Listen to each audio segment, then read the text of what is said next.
Hello mga beshi, for today's video, ituturo ko sa inyo kung paano matanggal ang watermark ng TikTok. Siguraduhin nyo po na tapusin ang video na ito. Pumunta po tayo sa ating TikTok account.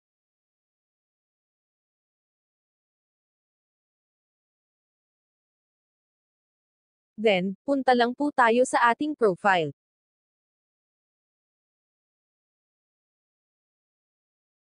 Select po natin ang video na aalisin ang watermark.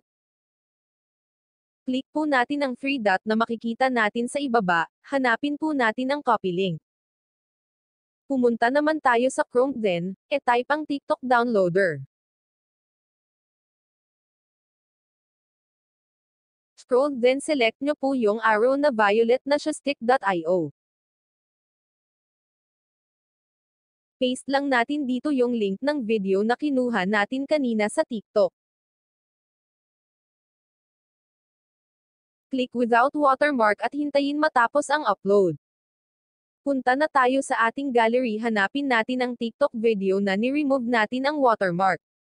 Ayan, wala na siyang watermark. That's it mga beshi, ganun lang po kasali at sana po ay makatulong sa inyo.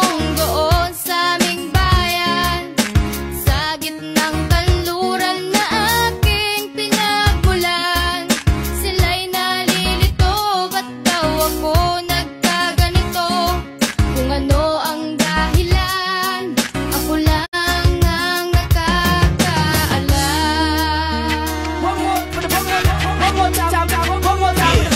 Sa aking paligid ako'y hinuhusgahan sa bawat kilos ko.